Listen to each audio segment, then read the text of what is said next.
Hello everyone. This is changing things up a bit. It's not my usual topic, but I'm awake in the middle of the night again. I think it's about 1 a.m. in the morning right now. And I wanted to make this video. I don't know if I'm going to post this video, but I want to make this video. So it's 1 a.m. in the morning. I have pregnancy RLS. So I'm pregnant, I'm fat, I'm soaking my feet in a bowl of water because it's what helps get the zapping, tingling sensations out of my feet at night. I tried sleeping, it didn't work. And I wanted to talk about something that I've been reading up on a lot lately. And that is box braids, dreadlocks,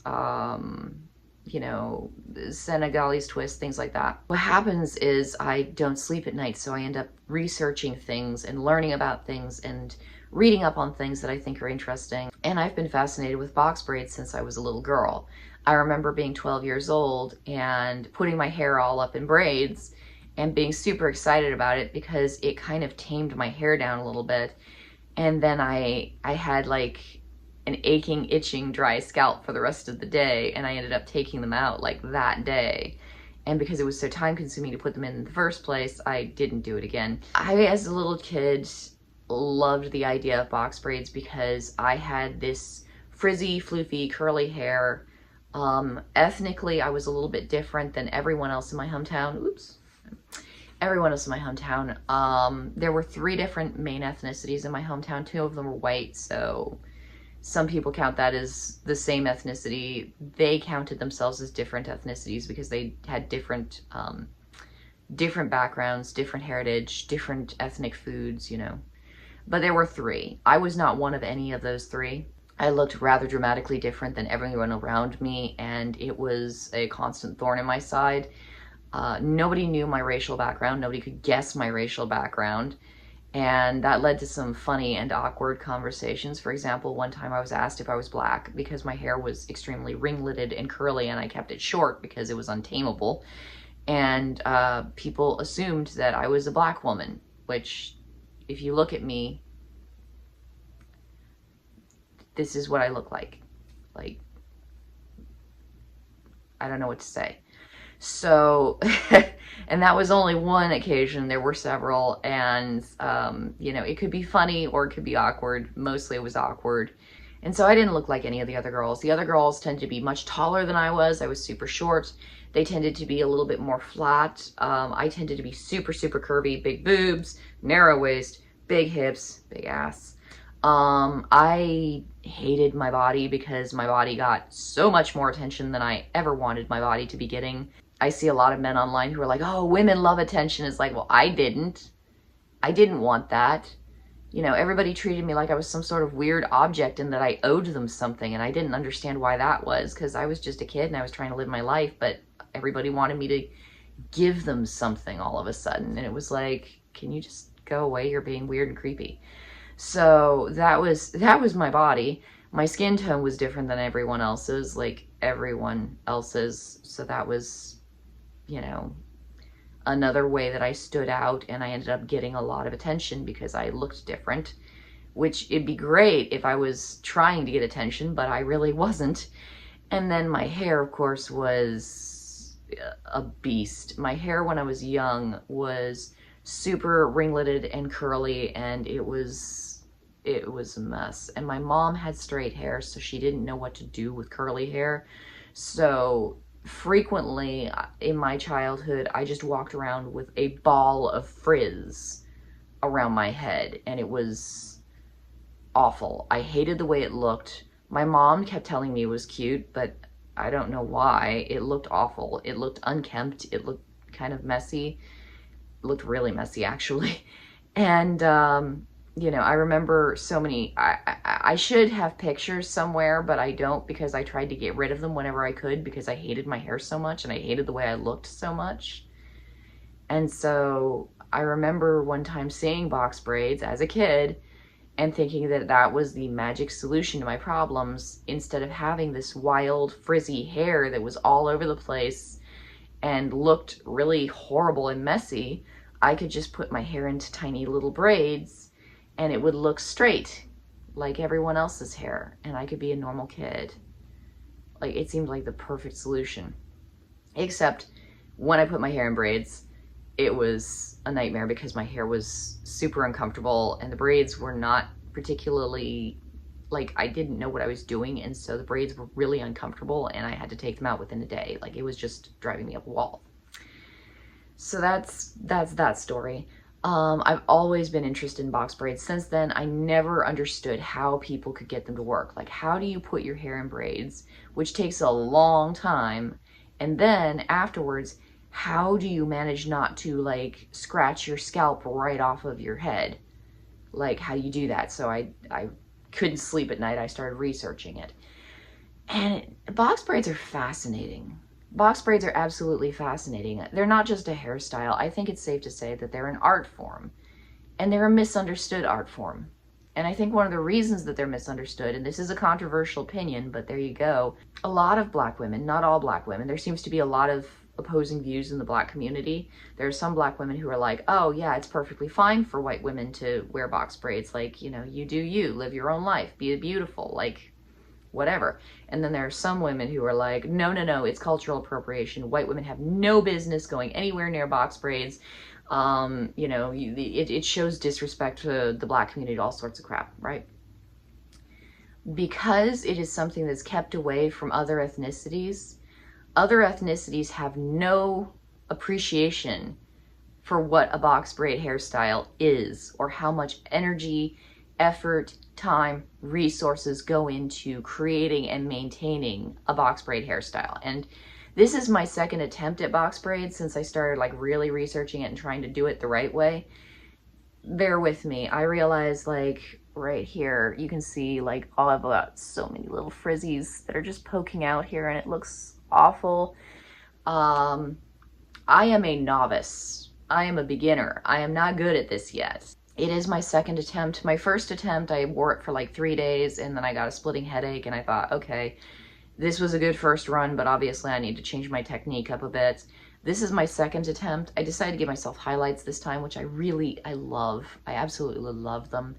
And I did a much finer braid and I did some things differently, which I want to talk about in this video. And again, like, just working with it, working with braiding my hair, spending hours and hours sitting in front of a mirror, listening to documentaries because I can't sleep at night anyway, and going through this process, it gives me so much more appreciation for this art form. Because the women who do this and make it look good, like, it is so time consuming and it's so energy intensive and it requires so much attention to detail and so much care. It is a labor of love. And so, you know, that's something that I think other ethnicities, particularly white people, just have no understanding or appreciation of, because they never see it in their day-to-day lives. Like, they just don't interact with it.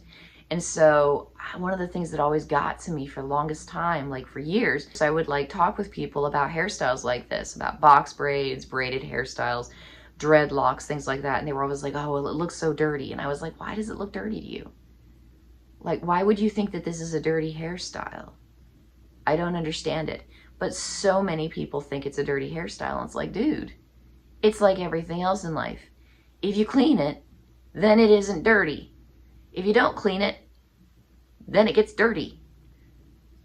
How is this difficult? But, like, I've known a lot of women who've had, you know, these styles. Like, in strip clubs, of course, there are various women who are trying to look beautiful in all sorts of different ways. And guys will be like, oh, you know, they'll whisper to me about women. They whisper all sorts of things about women. And I, you know, I'll be talking with them, and mostly I just listen. I don't like trash talking other dancers. Like, that doesn't achieve anything, so I don't do it. But I'm retired, so it's been a long time. But I remember them pointing out girls with dreadlocks and braids and things and be like, that style just looks so dirty. Like, she's a pretty girl, but that style looks so dirty. It's like, you don't know anything about that hairstyle. That is a very clean and hygienic individual right there. I know, because I hang out with her. Like, her hair is gorgeous. It's just not something you're familiar with, and so you don't have an appreciation of it, but she's a very clean person. Like, I don't know what to tell you. But this is not just this isn't a thing that happens to black women. It happens to white women with dreadlocks too. A lot of people don't understand the hairstyle, so they just don't know what to make of it. And so, I mean, I did want to have this experience where I was doing this so that I could learn about it. And I mean, I look at it as an art form. And so, you know, since I can't sleep at night, I want to learn an art form that I've always thought was really beautiful, that I've always wanted to practice. I might as well, you know, I might as well learn it. And in the process of learning it, I have a deeper appreciation of it. I have a deeper appreciation of technique and how technique is done. And that's kind of why I wanted to make this video. I really didn't want to get into the politics of race and hairstyles, even though this hairstyle seems to be a particularly politically charged one, because apparently I just can't avoid controversial shit, even if I want to. And maybe that's just the culture we live in. It's like you can't, you know, you can't say anything without saying something that's controversial to someone on the internet. You can't do anything without doing something that's controversial to someone on the internet. You can't eat food without being controversial to someone on the internet. But at the same time, like, I don't want to stir up racial controversy. I don't want to deal with that. Like, everybody's got their opinions and they all hold on to their opinions like really, really tightly. And I have my opinions too. You know, listening to my grandmother when I got older, she gave me her old car. She was buying a new car, so she gave me her old car. And my mom suggested rather forcefully that in order to say thank you, I should go visit her every day after school, because grandma didn't have a social life. She was very isolated. And so I would go and I would show up at her house after school, and I'd set a little timer and I'd sit with her for 15 minutes. And she had what's called Lewy body syndrome. It's a form of dementia. It's actually a particularly nasty form of dementia. And so when she would talk to me, it was very difficult to understand what she was saying. And so I had to listen very carefully, and she would tell me the same stories again and again and again.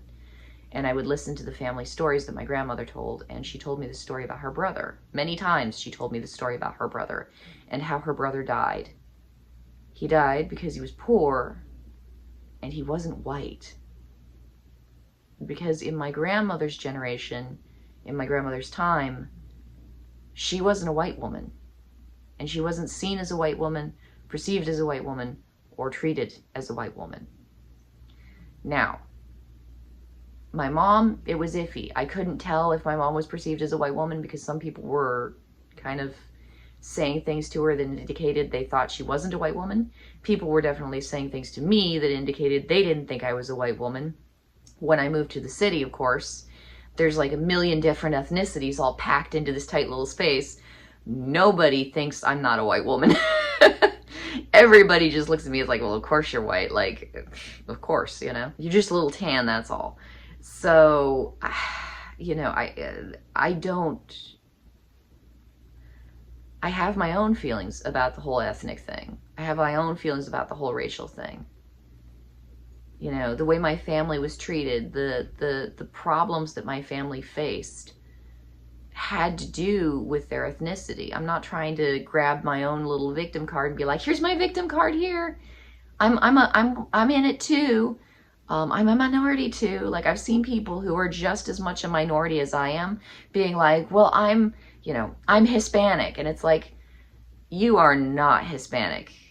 I mean, if you're Hispanic, then, you know, what does that make me? Because, dude, you're a white girl. Everybody knows you're a white girl. Don't go pretending otherwise, you know? But then again, I look at my family's culture, my family's history, the family stories, and it's like, you know, when they call America a melting pot, and when I was going to school, that's what I was taught, you know, America is a melting pot. All these different ethnicities, they're all coming together, and they're all kind of combining, and they're all sort of unifying and creating this new American culture. And American culture has all these beautiful things that it's taken from all these other cultures, and it's a melting pot. There's a little bit of everything in here. And it's like, well, that's definitely true of me on a cognitive level and also on a biological level. So that was the system of values that I was given growing up. And now people are saying that's racist. You have to segregate again. And I don't understand the push for resegregation. Like,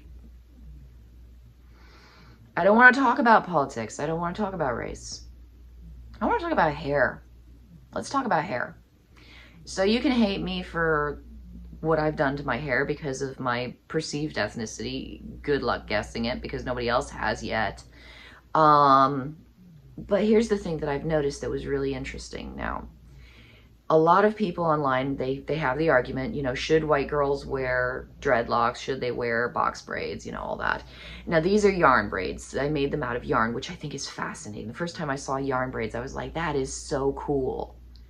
That is so cool, because you don't buy a crap ton of really expensive extensions. Because, I mean, I was a stripper. Everyone had extensions except me, because I didn't care about my hair all that much.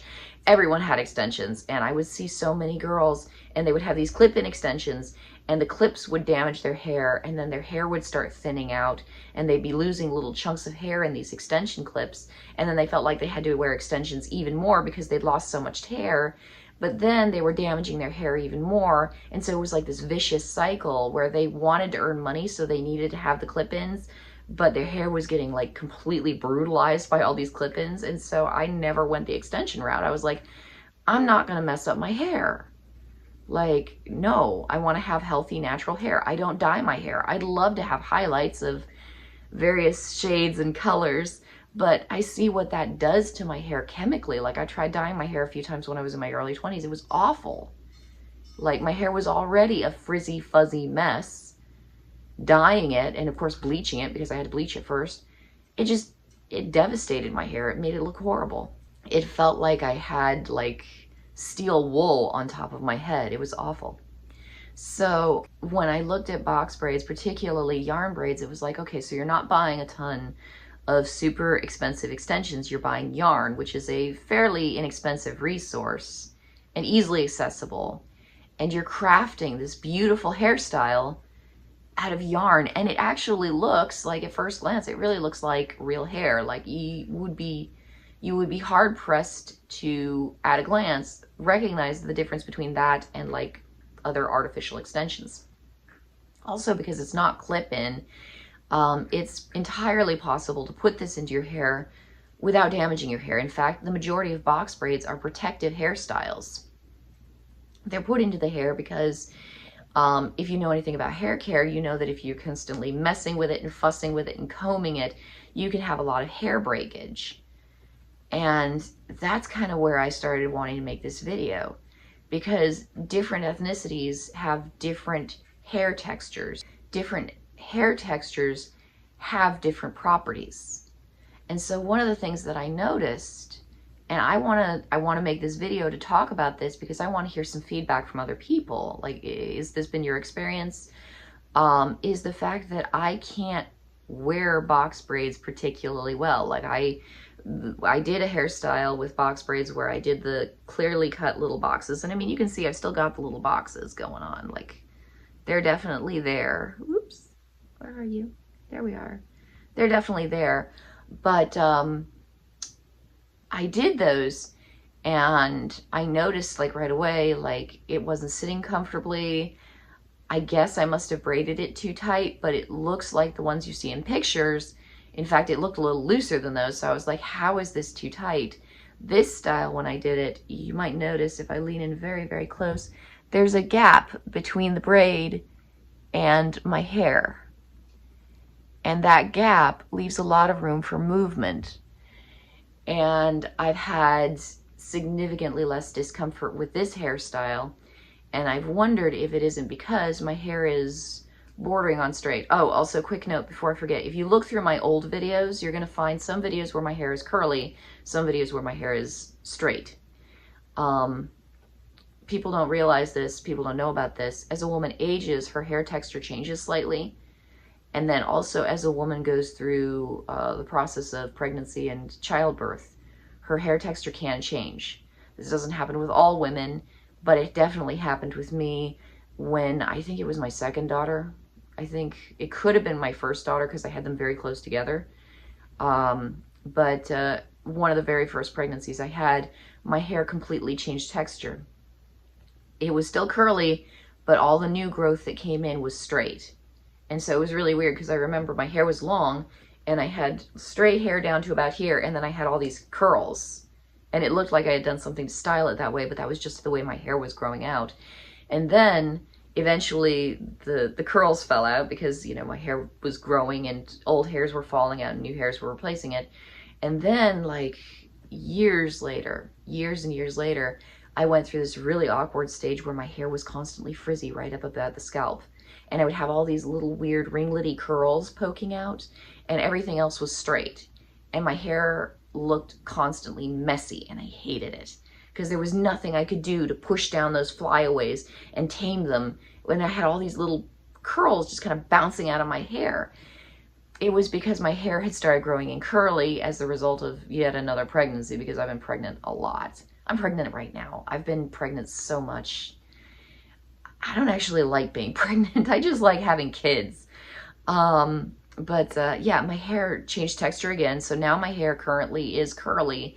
It's not as curly as it was when I was a kid who was like daydreaming about having box braids because my hair was like this frizzy mess on my head. But now I have like kind of these wavy curls. I hope I get to keep them because honestly, as much as I wanted straight hair when I was a kid, because I wanted straight hair for years and years, when I finally got it, like it could be fun, but it seems so it felt like there was something lacking. Like I was so used to having curly hair where you wash it and then you just let it dry and it does its own thing, and there's this instant volume and this instant kind of personality that goes into your hair.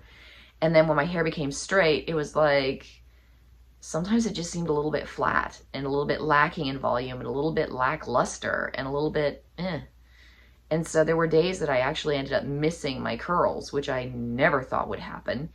But anyway, so when I talk about having curly hair and you go back to some of my old videos and my hair stick straight, hormones do amazing things to a human body, and also possibly epigenetics. Some people were saying that it's the pores that the hair shaft actually grows out of, and that those actually change shape in the course of pregnancy, which sounds very bizarre, but your eyeballs change shape in the course of your pregnancy, because I've been needing a new prescription for glasses for ages and I haven't been able to get one. And normally I wear contacts, but I ran out of contacts, and so I'm wearing these things. They're so beat up and they are so old and they're so many years old, and like they look like a mess, but it's what I've got. So in order to legally drive, I'm wearing those glasses.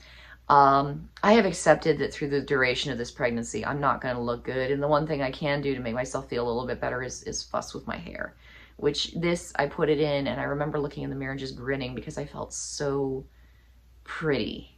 And that was nice. Like, it was a good change for me. It was like, okay, I finally did something to make myself look a little bit better because I feel awful and my whole body is just completely out of sorts.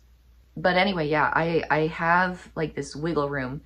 One of the things that I'm kind of hypothesizing, the reason I kind of wanted to make this video was because I'm wondering if different textures of hair don't respond differently to the way that the hair is tied when you make box braids. So this is the point where if you're a white woman watching this video and you want to try out box braids, this is something for you to consider. Like, don't try box braids, hate box braids, and then think, okay, it's just too hard for me to handle it.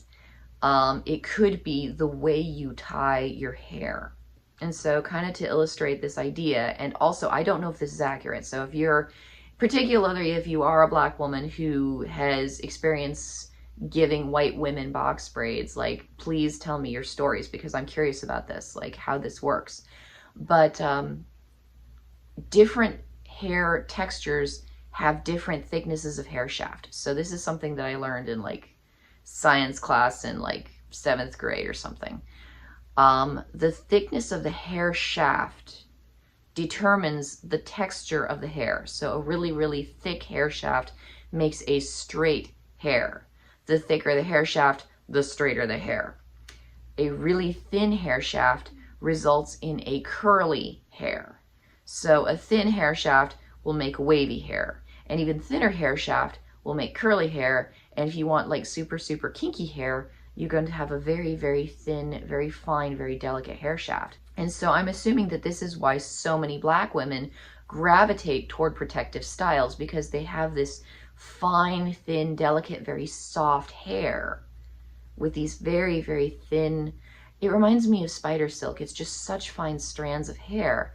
And so when they style it into these protective styles, it's protecting these really thin, delicate strands. Whereas women who have straighter hair, not always, because my children have very fine straight hair, and so that's a kind of a different matter. Different hair textures have different struggles.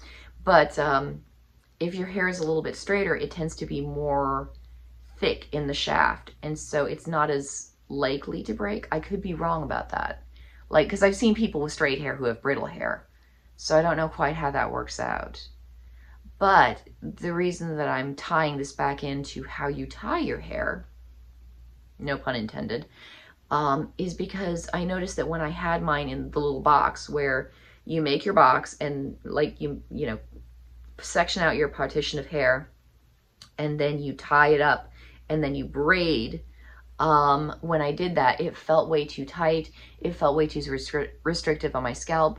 Maybe I simply braided it too tight, but I've noticed that in order to braid it comfortably, I have to braid it with this little loose bit right here. Like, this is about, what is that? Is that like a half an inch, 3/4 of an inch of just loose hair that's not braided or anything? When I do that, the comfort level is just astronomically better for me. And I wonder if it's not because my hair is, you know, either one, I just have an overly sensitive scalp, 2, I'm just weird, or 3, because my hair is naturally straight and is naturally inclined to be, well, not straight, it's wavy, but naturally wavy, it's much more inclined to not conform well to any shape that I put it into. So if you've got long, thin, fine hairs and you tie them into like a little, basically a little mini ponytail in order to start this braid, it's not going to cause the hair to become irritated or the scalp to become irritated. Whereas if you have thicker shafts of hair, I'm wondering if that doesn't cause irritation to the scalp when you pull it tight to make these little braids. So this is my thinking. This is my little hypothesis.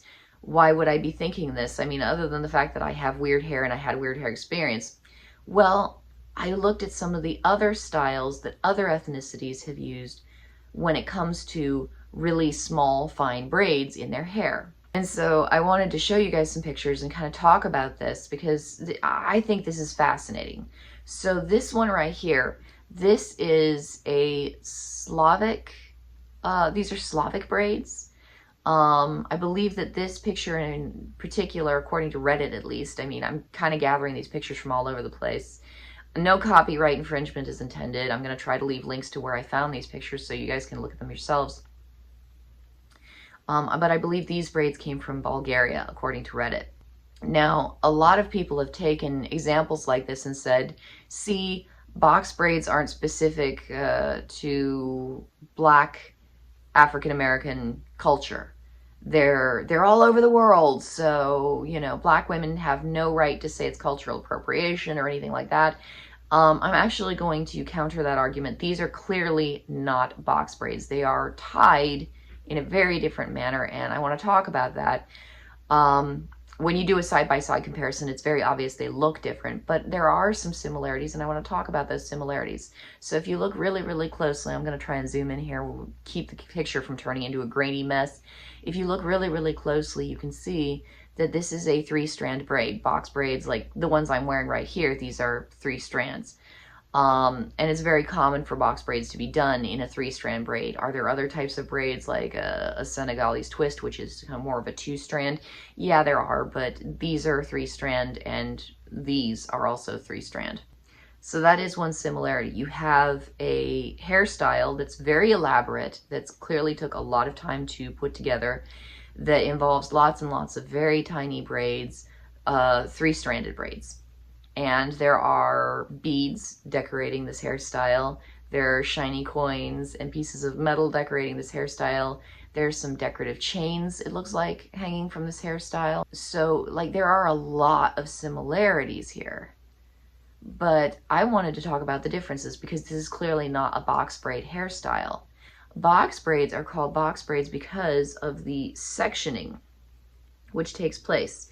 You can see there's this little kind of square section right here, and, you know, similar right here, little square section, called a box. Like it looks like a little square box, and so they call them box braids, where these little square sections are taken out.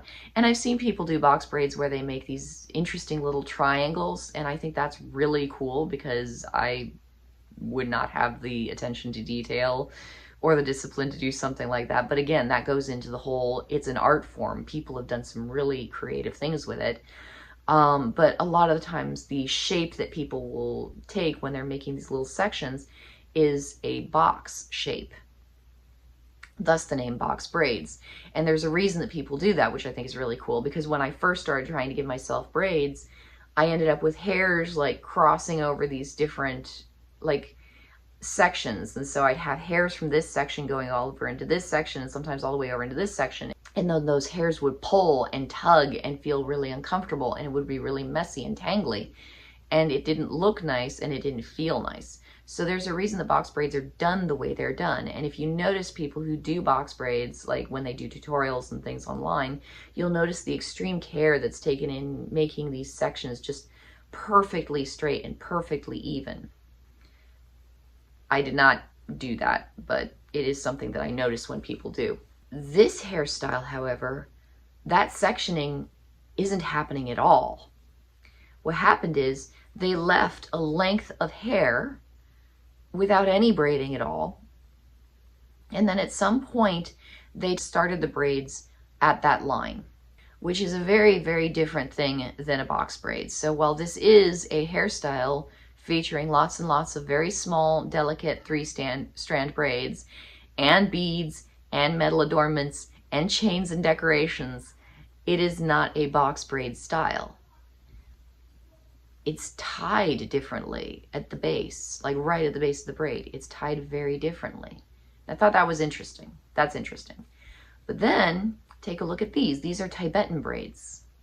And you see the same thing happening. Now, Tibetan hair texture, you can kind of get a look at it. It is a straight hair texture. And these Slavic braids were also from a culture that has a straight hair texture. And so here again, we see where the hair is tied off at a certain length. And up until that point, there's no braiding. There's no sectioning. It's just left kind of loose. And the scalp is kind of allowed to just be and exist. And I think that this is very interesting because I wonder a few things about this. Number one, I'm not sure this is a protective hairstyle so much as a decorative hairstyle.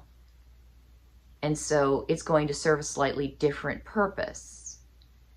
Also, this is straight hair, and they're tying their hair in a way that I ended up organically tying mine, where you leave, again, I'm going to show you guys, this little area of loose, free hair to just kind of flow before you start your braids. And I'm wondering if, because the hair texture is different and it's not as fine or as silky or as delicate texture-wise in the individual strands, I'm wondering if you don't end up just poking yourself in the scalp something fierce when you try to accurately recreate a more traditional box braid. This is something that I think is interesting. Now, again, it's very obvious looking at these three styles side by side, these are not box braids, because the defining element that makes a box braid what it is that very careful shaped sectioning, which is not something that is happening in either of these two hairstyles. In fact, the opposite is happening, where they're sectioned after the scalp has been given plenty of space to breathe. It's a very different hairstyle on a structural level. However, these are two other cultures, both of which are not black, in which women do wear their hair in decorated styles with very small braids. So then you can, then you guys can take that and do what you will with it when it comes to the cultural appropriation, you know, white women aren't allowed to wear tiny braids thing. You go have that debate somewhere else, please. I don't want to be a part of it. But I did want to take the opportunity to, you know, basically play devil's advocate to all those people who are saying, well, yeah, other cultures have box braids. No. Box braids are their own unique thing because of the sectioning of the style. Now, I'm not even going to pretend that this isn't box braids. This is yarn braids. Like, this is taken directly from a bunch of Black YouTubers who did really fantastic videos. In fact, here are two really awesome videos. This one, if you have short hair and you want to do yarn braids, but you're afraid your hair is too short, this lady does a beautiful job. And then this video I watched just today, and I want to try what this woman did because I think it will help me take care of these little frizzies that I've got, because my hair is only about yay long and it does not want to stay in the braid. It keeps poking out. So obviously I have a lot of learning to do when it comes to crafting these braids. But I mean, that's the journey. That's what makes it so fascinating and so beautiful. And that's what gives me a real appreciation for these hairstyles. And it's something that I want to share with people. Like, I want to talk about it because it's like, this is a really cool thing. And I want to share it because I think if people know about it, then maybe they'll have that same appreciation for it. Because I'm never going to look at a woman's hairstyle when she's wearing, you know, these really elaborate braided hairstyles.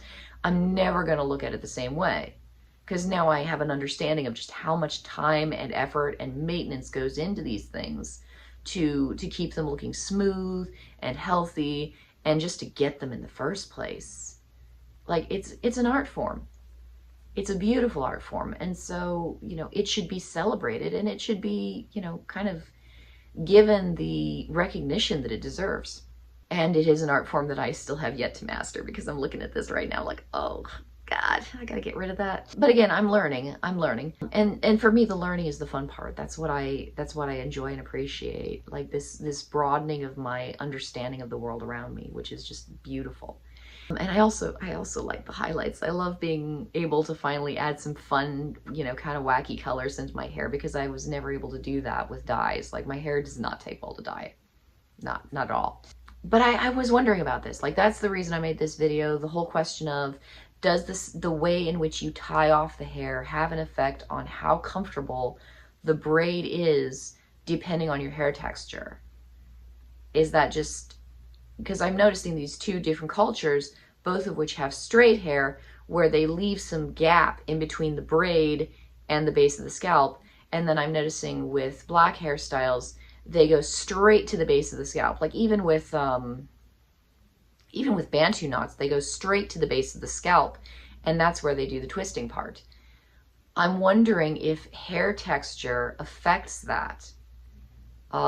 Specifically the thickness and the lack of pliability in the hair shaft, because again, a straighter hair shaft is going to be thicker hair shaft, which means it might not be as pliable or as bendable when it comes to putting it into some of these hairstyles. Whereas with Black hair, you have a much thinner, finer, more delicate, more kind of silky hair shaft. It's a difference in texture, but it's also a difference in the shape of the hair shaft itself. I'm wondering if that has anything to do with it, because again, you see it in different ethnicities with different hair textures. The way they do the braids is different.